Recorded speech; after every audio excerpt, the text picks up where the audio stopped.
So yes, we have a very special guest with us this morning. His name is Nathan Ausborn, and he owns Legacy Landscape Management. Nathan and I were just going over a quick review before the show went live about what we're going to talk about, and he's telling me all the things that he's doing, and he just said 70+ hour weeks during the months of March to October, and I'm like, dang, that's insane. That's hardcore. So I'm glad I got you in February when you're not working 70-hour weeks, because you'd probably be cussing me out right now that I got you up early. Well, the thing about it is all the rain, and it's probably going to have more than 70-hour weeks in March once the rain stops to catch up. That's right. That's so true. So true. So yeah, thank you, Rain. So yeah, Nathan, I'm going to hand it over to you, and if you'll just introduce yourself and tell us about your story, what got you started in this business. Every business owner has a story. Yeah. So Grew up in Stevens County. At the age of 13, my neighbor owned a farm, and I started working with that neighbor. Worked for about 3 or 4 years, and on that farm I learned building fences, driving trucks, hauling hay. I learned hard work, what it took to do hard work and to get it done. I also had a dad that was in construction that got up every morning at 5:30, and I also worked with him through some summers just to learn hard work, learn that trade. And after graduation in '99, I went to North Georgia Technical College, where I got an associate's degree in turf management and horticulture. Thought it was an interesting way to go. Didn't know much about landscaping in my high school days, but once I got into the program, really started to like it. And I think I liked the point of taking something and just turning it into something great. And so from there, upon graduation, in college, I started doing landscaping on the side, which is small things, cutting grass, mulch, just some small odds and ends. And after graduation, I actually got into the golf course management side of it. So I spent about 4 years into the maintenance side of golf courses. There was some landscaping involved. All the while I was doing this, I was also building my small business on the side, which became landscape lighting, irrigation, sod work. And after the golf course industry, 2004, I went into the sports turf, Parks and Recreation. I spent about 6 years at Jefferson Parks and Recreation as their sports turf manager, landscape manager. I spent about 6 years there, all while still doing landscaping on the side. 2012, I actually went to work for the company that I own now, and it was Legacy Landscape Management at that time. I spent about 6 months there, and then 2012, I went to work for a large landscape company in Gainesville. I spent about 4 years there. 2015, I actually purchased Legacy Landscape Management from Sean Watson. Sean had built the company, started in early 2000. He built it up to a great business, and Sean and I were friends, and I had the opportunity to purchase the business. So 2015, I bought Legacy as it was, and then I started rebranding, so I had a different clientele that I wanted to reach. In 2017, we changed the name to Legacy Landscape Solutions, and we incorporated. I still go by the management because that's the way the Facebook was created, and everybody knows it as that, but we're actually Legacy Landscape Solutions Incorporated. So from 17 on, that's what we've been. And 2000, and early this year, 2019, I wanted to move from the Pendergrass area into Commerce, and we opened our landscape supply store. And then from there, this is coming up on 1 year of the landscape supply store, and we run both businesses out of that store. And we also have a small construction company, Legacy Construction Group, where what we try to do in our business is try to be a one-stop shop for our customers. The only thing we really do not do is we're not a big tree company. We don't cut down big trees. It's just not covered in our insurance. It's not our specialty. But what we try to do is reach, hey, I need a deck built, or I need a patio, or I need a roof put over the patio, or I need a fence built. Well, hey, we do that too. We don't really get out and push that a lot, but we try to reach a customer that we've already been doing work for and say, hey, we can do this for you as well, and you don't have to go find somebody else to do it. So we offer a lot in our business.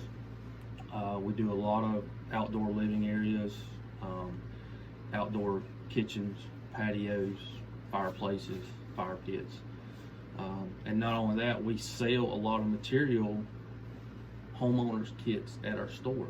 So I'll sell them these fire pit kits that come together. They can put them up themselves. So we do a lot of that as well. And the commercial side of the maintenance side, we're about 95% commercial. At one time, we were about 50-50, but we've moved into complete commercial. And we have a few residential homes, but they're tied to a commercial property already, and that's the only reason we do it.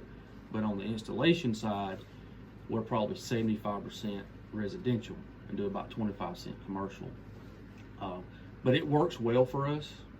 Every landscape company is different, what their clientele is, who their customer is, and the areas you cover. Everybody's different. But it's worked well for us.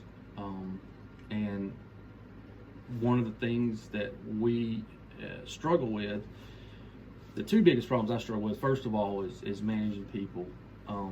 It's a tough thing. I watched my dad do it growing up in construction, and it can be tough. It's we have a lot of great employees, really good. A lot of them been with me many years from the day one. But managing and people can be tough, and so you have to structure your business based on your area and like find it, because landscaping can be very labor intensive. It's tough. A lot of people don't realize what it takes. It's a rewarding career. The guys make really good incomes. They do really well. But it can be tough and it can be a struggle. But it's also a learning curve for a lot of people. I have a 16-year-old. He's starting to get into the business and learning a little bit. I'm teaching him. I don't think he wants to do landscaping, which is fine. But I think it teaches him also what I do on a daily basis, and also teaches him hard work. But managing people can be the toughest thing. So we have to structure our business about how many crews I can actually start. I mean, I could probably have 6 or 7 crews now if I wanted. But just managing those and keeping enough people on the truck is tough. So that's kind of why we went to complete commercial, because we wanted to be able to give 100% in everything we do. We want to be excellent in everything we do. And sometimes that means being a little bit smaller can give you excellent, because if you get too spread out, that's when you can run into issues. So you're not letting your growth kill your business. You're keeping it small and manageable That's now. right. And maybe that's something that you can offer in the future, but for right now, manageable. That's right. So it took me a couple years to figure out that, because at one time, in 15 and 16, we had 7 trucks and 2 install crews. So we had 40 people on staff. And the problem with that is just, again, having to deal with the daily life, because everybody's got a life. Things come up, things happen. Kids get sick. Parents get sick. That's right. And so if you end up having 2 people at one time, it messes the whole scheduling up. And so what happens is you start dropping the ball on your customers, and you start having issues. And so we decided to downsize, and we dropped probably 100 accounts, mostly residential. Is that hard? It's tough, because you got customers, you say, hey, they know you've been coming, but most of those I reached out on a personal basis and told them my story. They understood. I didn't just drop them real quick. It was over a couple months process, but it was just, hey, we're restructuring. This is what we have to do, and we'll give you some time to find one. And I had a lot of smaller contractors that were interested in picking them up. So they transitioned really well right into someone else. Wonderful. I love how you explained your story and did that face-to-face connection, so that you built that relationship. They're trusting you, and then not only did you make the best call for you explained yourself, and then you handed off and ended up blessing another contractor who's happy to have the work. That's right. I love that. Yeah. And a lot of our customers are, like I said, I've got customers that I've been doing work for 4 or 5 years, even before Legacy, that know me personally, that just over the years just, hey, I got this work, and it's just returning. And a lot of that is good. It's selling to our current customer and our repeat customer, and just they trust us. I'm not against a company or a customer going out and getting bids. Obviously, I mean that's part of it. We're never usually going to be the cheapest. I met with a few customers last week, and they're new, because that's another challenge for our business, is the education part to the Right. customer. What are you getting? And comparing it to apples, well, if I'm 100% double hire, there's got to be a reason. Obviously, you're not getting the same thing, or their overhead's a lot lower, which they probably don't have insurance, and they don't. You're not a legitimate company. And I'm not out against those smaller. I'm not saying the mom and pops are great. There's a need for it, but you have to think about the reason behind that. And you have to think about what you're opening yourself up to if they're That's on your right. property. That's right. And I see it a lot. I mean, I don't know how many. Just met with a customer a few days ago, and they started a fence, and they paid him up front, and he never returned. And that's the kind of things you run into. You have to be really careful about that, and getting that educational part out to the customer. Hey, this is what we offer. This is why it is the way it is. I can go out and look at a drainage problem, and I say, well, here's my plant. I've been dealing with this for 20 years. This is what I think you need to do. And then I'll give them a price on it. And then, you could have somebody come in with a completely different idea.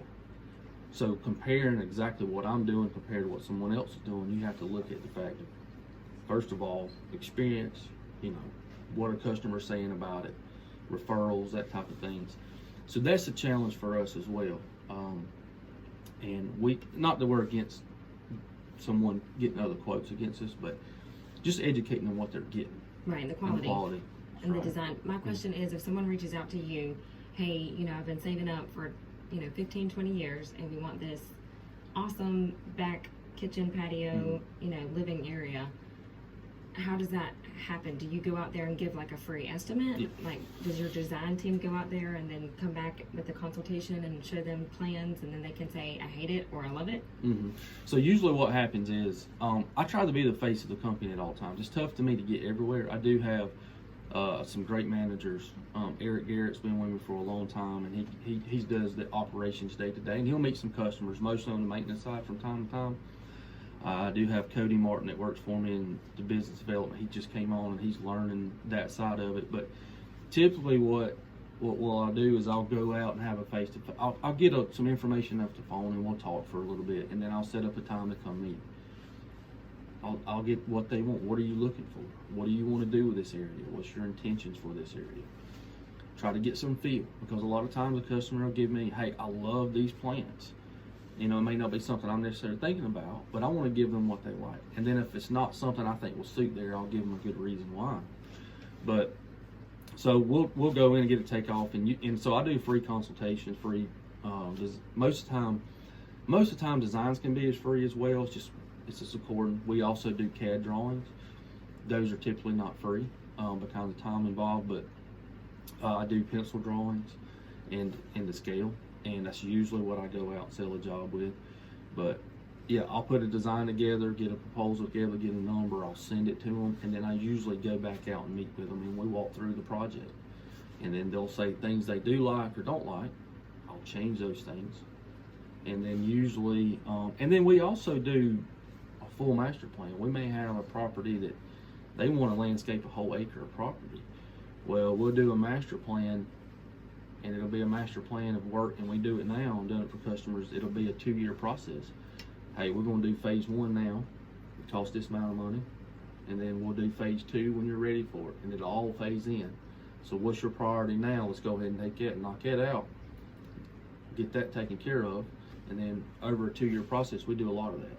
Where we just, and after about 2 years, and so it's spread up. They're not spending $50,000, $60,000 right off the bat. They're spending $10,000 or $15,000 per phase, and that's usually the way we do it. And they appreciate that part of it, because a lot of times customers don't really know what things cost. They have, hey, they got, a couple $1,000s in mind, whereas you can't really do much for that type of work for a couple $1,000s. I mean, that's eat up in labor and materials right off the bat. So getting that out there to a customer, and most of the time they are okay about, and then sometimes they can be shocked. But then even if they're shocked, I'm explaining to them why That's it where costs so the much. education comes in. That's right. Okay. Mhm. Nice. So, after you show them the design, you wow them with your plans and explain why this will work and why that won't work. Mhm. How does that, as far as like getting your crew set up, let's talk about that. So you have on your Facebook page, the thing that caught my attention about your business was the value and the appreciation that you give to your crew members, all of them. And I know my dad owned Masonry Unlimited Incorporated in North Carolina. So I grew up every morning hearing my dad and his crew getting ready, 5 a.m. Mhm. If you slept in till 8 o'clock on a Saturday, you were lazy and worthless. Right. You We're don't do the same that way. when your dad's a general contractor. Right. So, you've had that experience and that example. So now, you are in charge now of the crew and you're leading that crew and they are showing up and representing you. Mhm. They're wearing shirts with your name on the back, your business, your baby on the back of them. Right. And so you have to manage them in a way that is like productive, but also understanding and managing people's heart. Mhm. So let's talk about how, you on the back end teach and train your people, because after you're done doing what you do, wowing them and getting that sale, once you've made that sale, then they show up and do the work. Well, let's talk about that. Well, and we're one big family. So a lot of times when I have new employees come in, I send them through a training process at our shop. So we'll do a safety, which safety is a big deal to us, and it's for insurance and OSHA and all that. That's another, it costs me money to do that, but I want my guys to be safe. I want the homeowner to be safe. So they go through some training. And so when I go out, I try to under-promise a customer and over-deliver, because if you over-promise and under-deliver, people remember that. Can you say that again? You try to what? This is Under-promise huge. and over-deliver. Yes. So I can go out and pump somebody up. Oh, it's going to be great, magnificent. This is wonderful. And then we under-deliver, and people, that ain't what I was expecting. I tell them, hey, we're going to do a good job. There may be a problem here. I see this potential being a problem, or if we get in the middle of a project, but then we make it right, and we fix it, we make it look great, and then we over-deliver. That's what our motto is, what we go by, and it's worked really well. But just back to the employee side, these a lot are like family. We work great as a team. We have about 20 on staff now. I've got a couple managers. And I have Susan, obviously, and forget about in the front office. That's administrative assistant that runs the front office of the store, and she handles the phone calls and day-to-day and time tracking and all that stuff. But we're usually, like now, we're about 6 to 8 weeks out to even get into a project. So I have time once I sell the job, and I'm usually the one out selling it. I'm usually the one in the face of it and showing up and designing it. And then I have a design. Once they give me the go-ahead, we put them on a schedule, and then I pass that off to Eric or whoever. I've got a couple people that'll go starting putting supplies together for this job, plant material. We'll start putting it on a schedule, and then once it's time for that job, we get with our crew leaders, which we have 2 or 3 of those. We have a mason crew leader, we'll have a irrigation crew leader, all those types. We'll get with them and we'll go over the job. Whether we go out on the job a couple of days ahead of time, we mark and paint and set up. We go over the whole job. And then once we get ready to launch the job, we'll go out on site, spend either the whole day or part of the day to get them started. And then usually, once I get the guys started, I really have to seldom have to check up on them. Now I will on a big project. We have projects sometimes that last 3 or 4 weeks. I'm there almost some point every day, at least 3 or 4 times during the week, just to check on things. But typically, we don't have to go back and fix anything, because as a small business owner, you'll learn that, especially in our industry and construction part of it, if you don't do it right the first time, like my dad always taught me, do it right the first time. Don't go back and try to fix it, because that's what costs you money. If I got a job and get it complete and then 3 months down the road, we didn't do something like we thought, we forget to glue a pipe together or whatever, and it blows out and messes everything up, and I've got to send 3 or 4 guys back over here to fix it. That eats into that profit. But that seldom happens anymore. But it took years to build a team to get to that point. In late 16, I started going out and doing recruiting for guys. I just had to put a team together. I said, I can't go through the turnover we were having. And customers get used, especially on the maintenance side, of seeing the same face. You start sending somebody different every time, they get a little aggravated because that person don't know what's going on, and they don't know what the customer, because we try to learn what's the personality of the customer. What do they like? What do they don't like? Because each one is different. That's right. They have their little quirks. That's right, especially the residential part of it. Commercial is usually cut and dry, it's the same thing. But on the residential side, so getting to see the same face all the time, they get to know the crew leader. Crew leader expects what they like, and they don't have any issues. So I went out on a huge recruiting process a couple years ago and just found a group of guys and been really lucky. And I've had them with me for a couple of years, and it's really changed the whole business for us. Just finding that group of guys, and it wasn't easy, but and it cost me some money.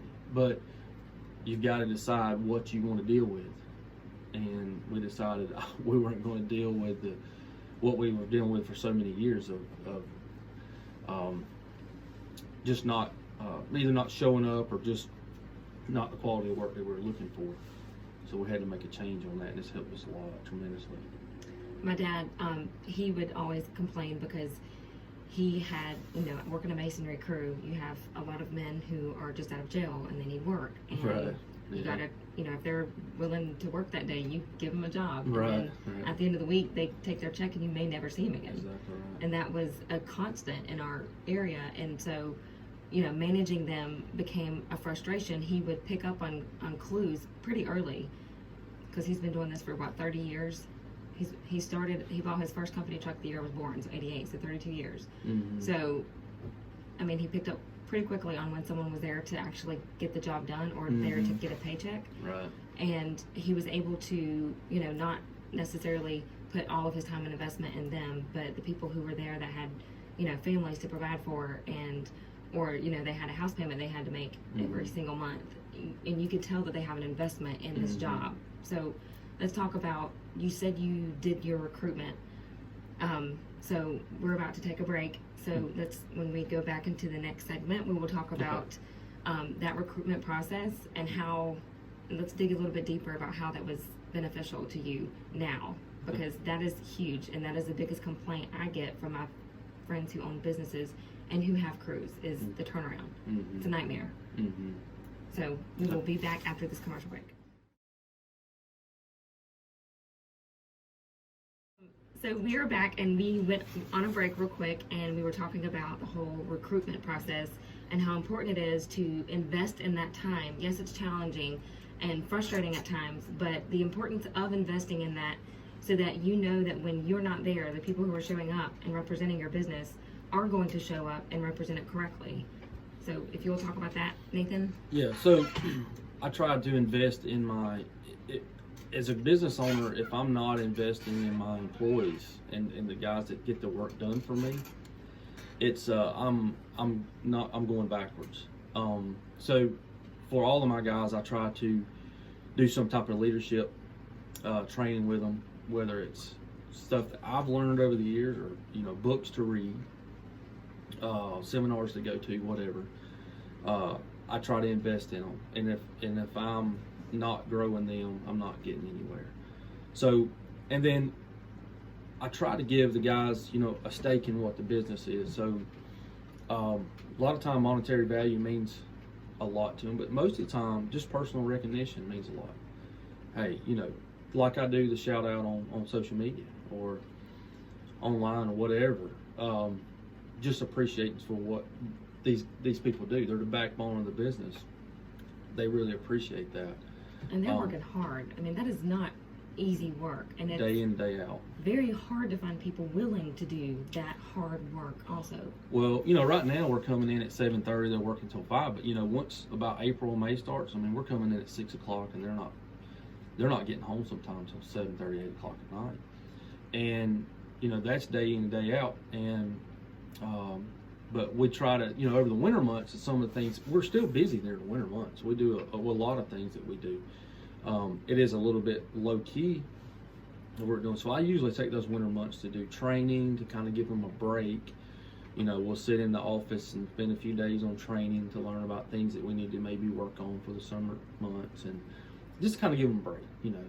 Feed them breakfast and have a lunch, and just have outings together, and that they appreciate a lot of that. I mean, you can be surprised what you can take 20 guys and just feed them lunch and food, how much they appreciate that, and it means a lot to them. But the recruitment process, so most of my guys are Hispanics, and what it takes for those guys, they're very dedicated people. They're very hardworking.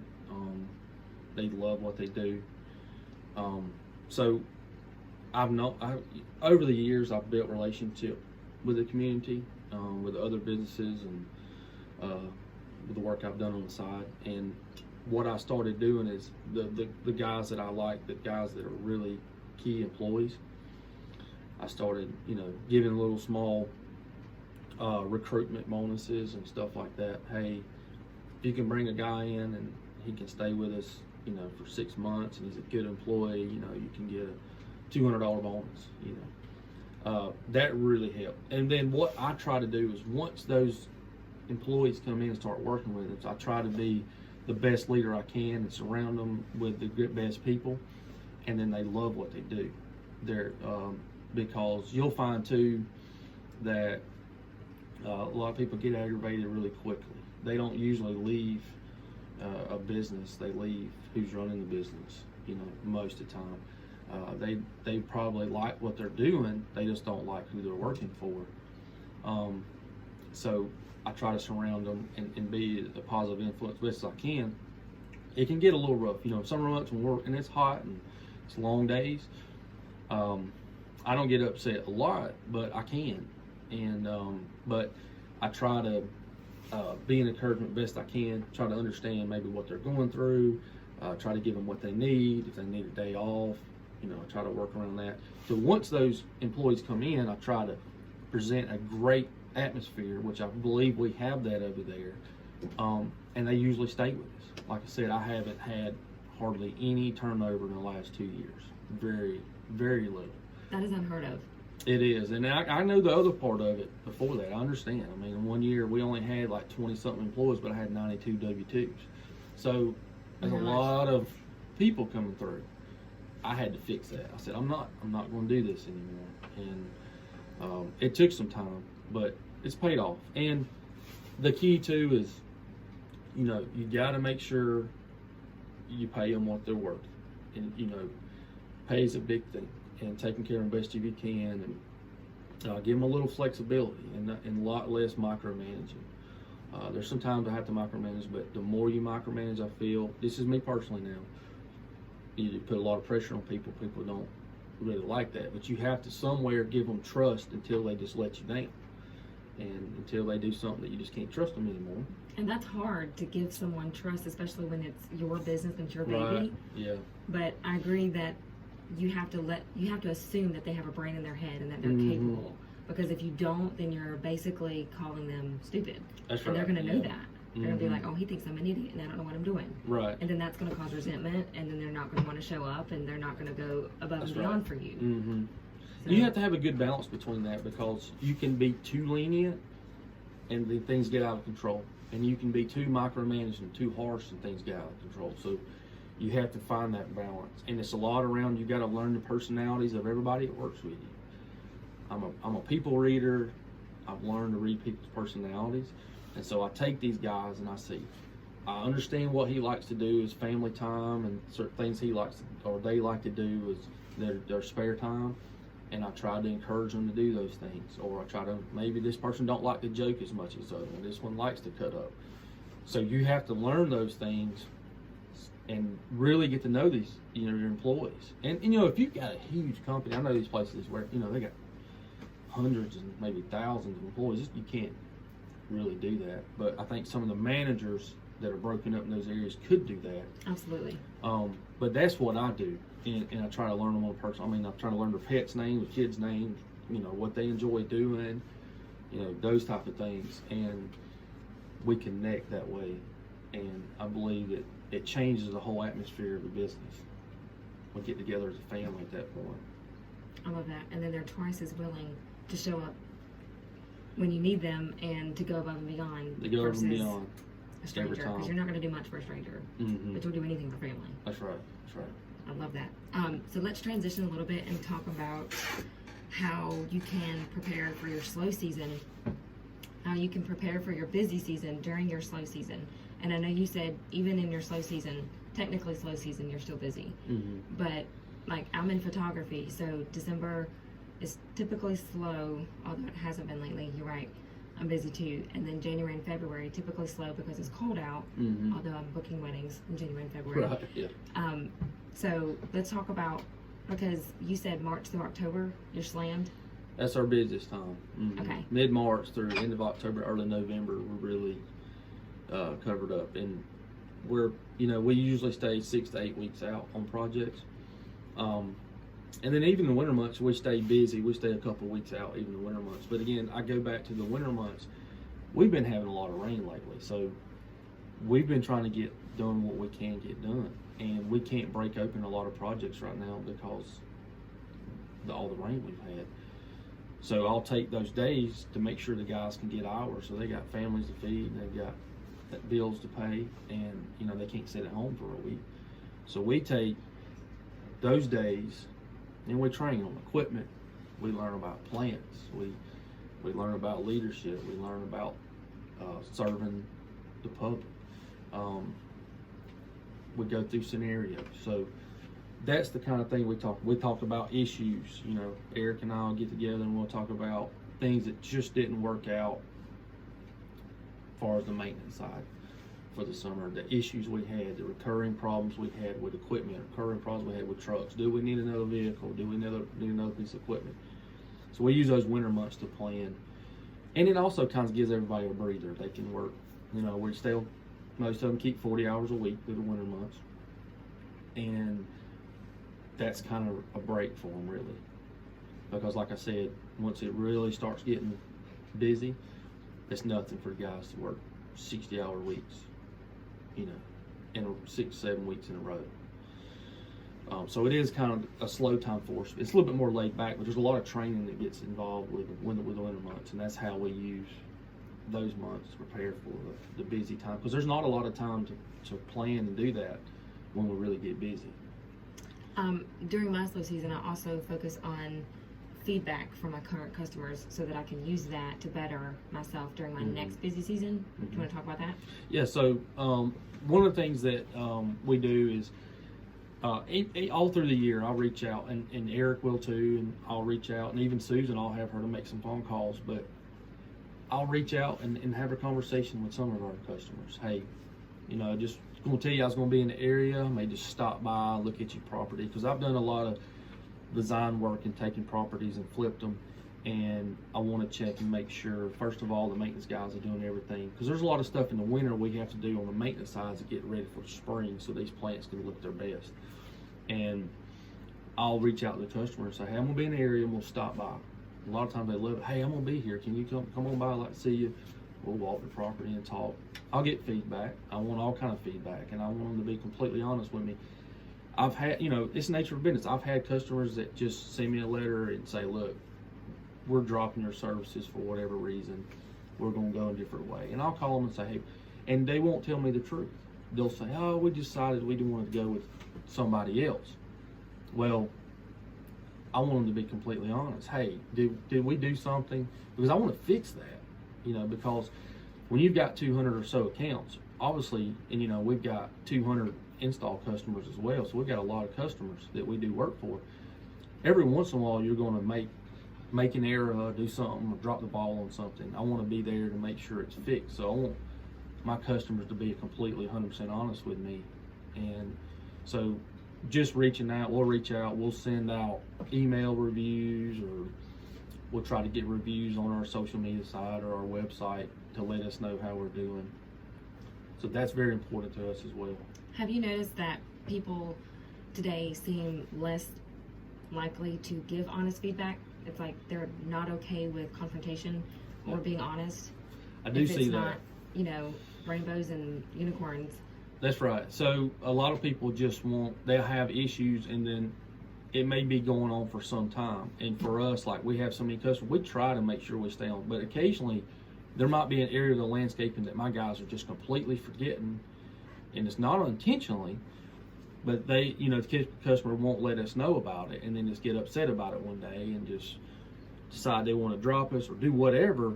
And trying to get that honest feedback can be tough, because they don't want to hurt anybody's feelings, especially if they had a relationship with me for so Right. many years, and say, I don't want to hurt. But for me, I want you to be completely honest at all times. Hey, it's kind of like a friendship. Yep. If you're a friend with somebody and you're a true friend, you want me to listen or give you my honest opinion, because I'm going to tell you as a friend what I think is, I don't want to tell you what you want to hear. I'm going to tell you what the truth is. I want to interject right here. In my experience, I found that a lot of people, especially nowadays, it's just so much easier to cut somebody down or give a bad review or whatever, because it's so anonymous if they do it on the internet. Do you have that kind of issue too? Because I just find that so disingenuous to me. I totally agree. We have gotten a couple negative reviews on our Yelp page and our Google page, and it was something very small and something that we could have worked out had the customer just reached out and said, listen, I'm hurt, or I felt like I was done wrong. I would have made it right. Right. But you don't give me a chance to do You don't anything know. about it, and you post it all over something. If I take your money and I walk away from you, and and I stole from you, that's one thing. But if we made an error on the job, or you just didn't understand what service you were getting, let's talk and let's communicate that. And I feel that is a way to screen behind your issues and go out and try to bash companies, because I don't care what company you are, Fortune 500 company you are, there's none that's perfect. Exactly. You're going to have issues, and I would rather a customer call me and work it out, but that doesn't, usually they get their emotions hung out there, and they go, first thing they do, I'm gonna go online and just light this company up because I want them to fail. It makes a lot of sense, really, to me, because we're not out here to try to, there's other landscape companies that Absolutely. I know around here, New Vision Group, I know Mike and them, I know Heath over at Martin Pinco. I mean, we're not trying to go out there and beat each other down. We're trying to make a living and provide jobs for our employees and provide a service to the community. We're trying to be there for each other, and occasionally you'll get that. You just have customers that don't understand, and then they want to hide behind it, go behind and put a negative review. And I try to address those as I can, but sometimes it's just not worth it. But I also feel too that I've went on and seen, like, you might buy a product on Amazon or whatever, and you see 5,000 reviews and they got a 5-star, and I'm thinking, that's probably not legit. Nope. I see too, if you got a 3-star or some way gave one and you replied back to it, that lets people know that, hey, you are a normal company and you've tried to address it. They're not perfect. Right. And I see that part of it. But yeah, I agree that sometimes that does happen, Rod, and but I don't know how to really get away from that. I don't think there is any way really. I just wanted to get your input on it, because I think it's an issue that all businesses face, especially small businesses. They can be much more detrimental to a small business than Amazon don't care. Right. Right. Yeah. Absolutely.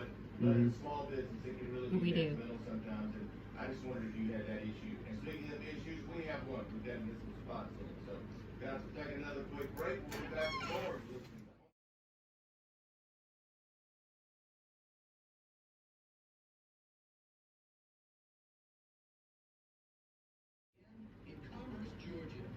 And we are back with Hometown Business Review with Katie Griffin.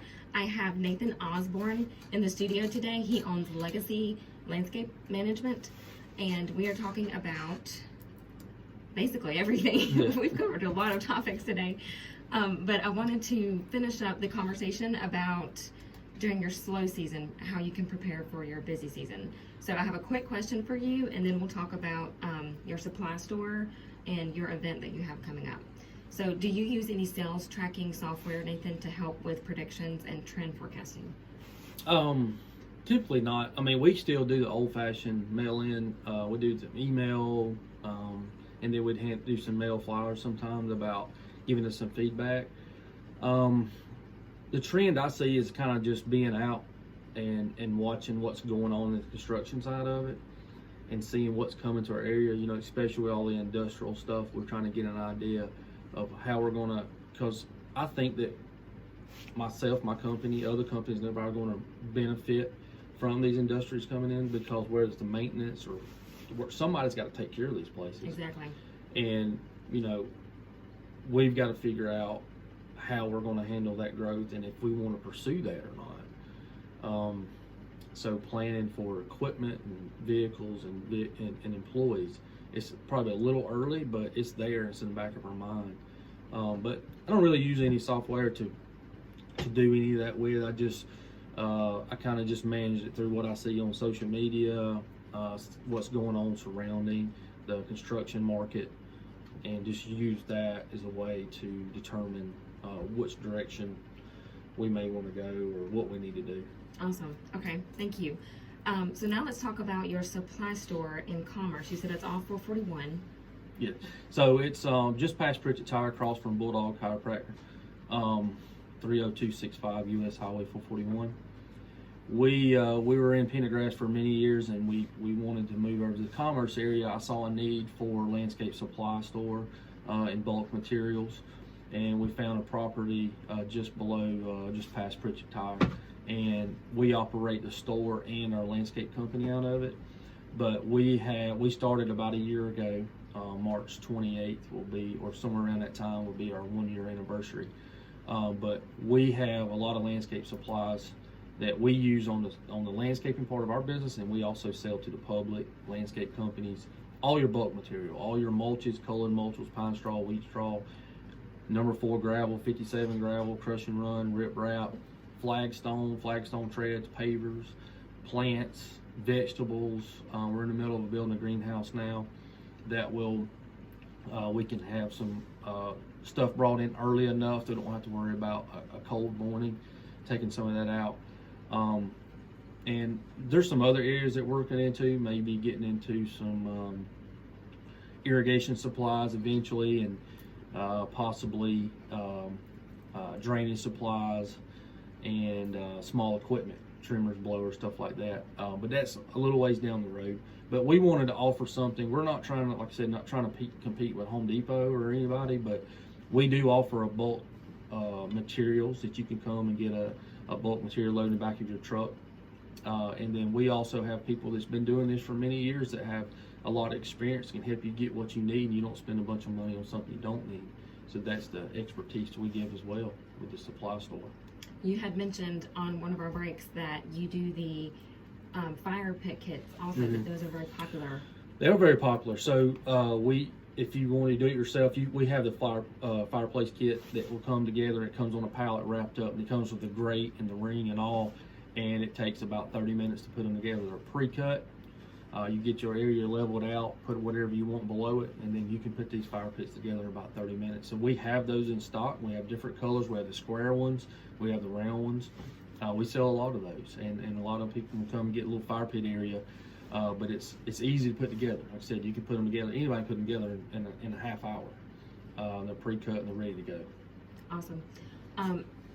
So let's talk about your event that you have coming up. March 28th, we're doing our 1-year anniversary. We had an open house event last year that was very successful, I thought. So this year, March 28th from 9 to 3, we'll have free food, hamburgers, hot dogs, ice cream, drinks, chips, all that.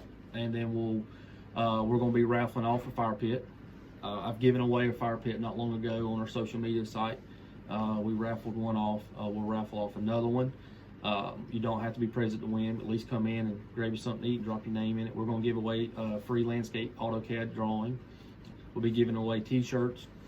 We'll be giving away probably hats. And then we'll have free food. We'll have some kids' activities where they can.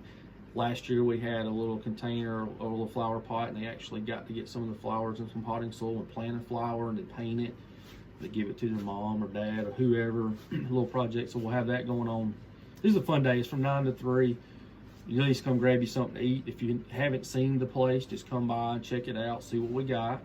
You don't have to buy anything, but we'll have some of our summer annuals in. We'll have vegetables in at the time at the greenhouse. And then you can just see some of the faces that work there every day. Spend some time. At least just drop in, say hello, grab you something to eat, drive on out. It's fine with me. Just make sure you drop your name in the bucket for the drawings at least. But yeah, we'd like to have everybody out and want to come out and support. 28th of March, Saturday, and it starts at 9. We're also giving away. Last year we gave away hanging baskets that were already full and grown out. We'll give away those too while those last. So you might want to get there a little early if you want to get some of those. But so we'll have all kind of things going on. A lot of free stuff handed out. So, hey, you mixing the word free here. Folks free food, free prizes, yeah. Walk to it. Oh We hope so. We sure do hope so. And you mentioned on the break also that you can get like truck beds full of gravel and mulch and supplies. You don't have to get like the whole. Right. So a lot of people, their need, to touch up their driveway or whatever. So instead of spending $600 on a tandem load, 18 tons of gravel coming in, if you just need maybe a scoop, we can put a scoop in the back of your truck. It's about a 6-foot Bobcat bucket of gravel. We sell that by the yard, by the ton. We sell it mulches by the yard, and that way you're not having to spend a ton of money on a product. You just need a little bit of gravel. So we've got a lot of product over there. A lot of things and we can also help you. I have a lot of customers come in. This is what I'm doing. What do you think I should do? And I'll walk them through that process and sell them material. I'll do landscape design as well, and they can buy the plants from me. I do that as well. Awesome. Okay. I did not know that was there. So One-stop shop. Yeah, we'll be checking that out. Yeah. Got to get out here, Katie, but you've done a great job. One more time, contact information. Yes, Nathan. How can we find you? You can go online at legacylawn.com. You can also reach us at 706-520-1010. And my email is nathan@legacylawn.com. Awesome. Thank you so much for being in studio Thank today. you. Appreciate you having This was me. very informative. Thank you. And we will be back next Wednesday morning with Hometown Business Review. Thank you.